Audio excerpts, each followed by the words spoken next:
am also ready. Okay fine. તો હવે છે ને મીરા, આપણે કેક માટે જે આઈસિંગ કરવાનું હોય એ બનાવીશું. કેક આપણને પ્લેન તો ના ભાવે, એની સાથે કંઈક ફ્લેવર આપવી પડે ને, રાઈટ? તો એ ફ્લેવર આપણે પહેલા ક્રિએટ કરીએ. એના માટે એક મિક્સર જાર લેવાનું છે. એની અંદર પનીર લેવાનું. પનીર કેટલું 1 કપ લઈશું. હવે આની અંદર મેંગોના પીસીસ નાખવાના છે. પેલા થોડાક નાખવાના, ઓલમોસ્ટ હાફ કપ જેટલા, અને એની સાથે થોડીક આઈસિંગ શુગર, એ પણ હાફ કપ જેટલી. અને બાઇન્ડિંગ માટે આની અંદર કન્ડેન્સ્ડ મિલ્ક નાખવાનું 2 ચમચી જેટલું. પછી જરૂર લાગે ને તો આપણે નાખી શકાય. Okay okay. બંને કેમ લઈએ છે, ખાંડ ને કન્ડેન્સ મિલ્ક? કન્ડેન્સ મિલ્ક થી થોડું ક્રીમી ટેક્સચર આપશે અને બાઇન્ડિંગમાં પણ યુઝફુલ થશે. ઓકે. અને પર્ટિક્યુલર આઈસિંગ શુગર જ લઈએ છે? આઈસિંગ શુગર થી એક ફર્મનેસ આવશે. ઓકે. યુઝ્યુઅલી હિમાલી જ્યારે ક્રીમ ને whip કરીએ છીએ એને હેન્ડલ કરવું ડિફિકલ્ટ થઈ જાય, એટલા માટે આપણે આ રીતે કરીએ છીએ. ઓકે.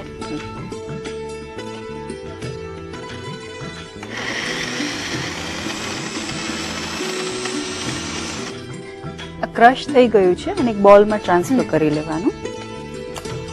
સરસ સ્મૂથ પેસ્ટ કરી છે. સ્મૂથ પેસ્ટ કરવાની.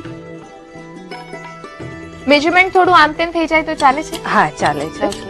ખાસ એ ચેક કરી લેવાનું કે એની જે શુગર ને કન્ટેન્ટ છે, એટલે કે સ્વીટ હોવું જોઈએ. જો જરૂર લાગે તો તમે થોડી આઈસિંગ શુગર એડ કરી શકો આમાં. ઓકે.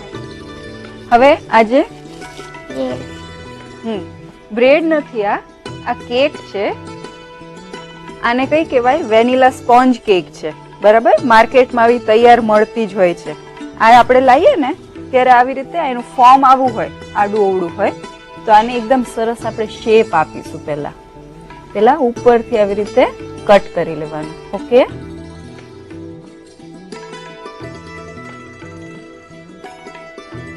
હવે થોડીક આની જે સાઈડ છે ને એને પણ આવી રીતે કટ કરી લેવાની. ઓકે. હવે આને સ્લાઈસ કરવાની. આ સ્લાઇસ કરવાની જરૂર કેમ? સ્લાઈસ એટલા માટે કરવાની કે આપણે આ જે ક્રીમ રેડી કર્યું ને એ આમાં આપણે સ્પ્રેડ કરીશું. જો કેક આપણે એમનેમ ખાઈએ તો આપણને હાર્ડ લાગે, કોરી ખાવામાં લાગે. કોરી લાગે. એટલે આપણે આઈસિંગ કરવાનું છે, એટલે એને સ્લાઈસ કરીએ છીએ.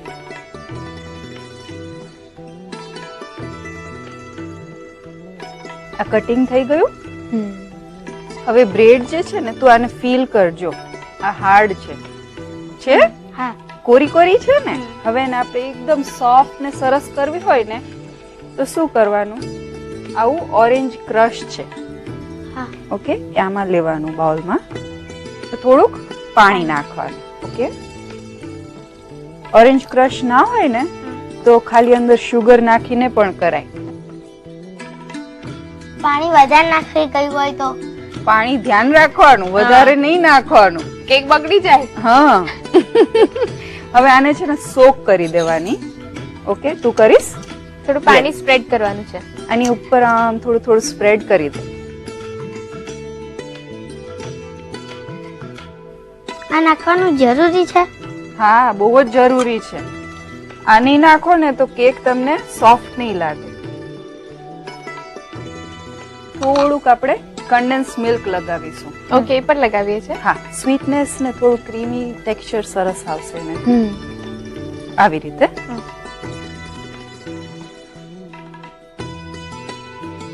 હવે આની ઉપર થોડુંક આ લેયર કરવાનું. મેંગોનો ટેસ્ટ આવે એટલા માટે. જે પનીરનું મિક્સચર રેડી કર્યું એ આવી રીતે. હવે આ જે લેયર છે ને આને એક ઉપર એક આપણે એસેમ્બલ કરી દેવાના. આમ પહેલા જેવું હતું ને એવું ગોઠવી દેવાનું. હવે આ જે છે ને મિક્સર, એને આપણે પાઇપિંગ બેગમાં ભરી દેવાનું. આના માટે મમ્મીની થોડીક હેલ્પ લેવાની. હોલ્ડ કરીશ.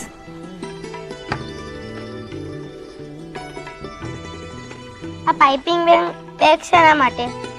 હમણાં છે ને મૂકો. હમણાં છે ને એક જાદુ કરશે એ પાઇપિંગ બેગ થી. એ જાદુ માટે છે ને પાઇપિંગ બેગ જોઈએ જ.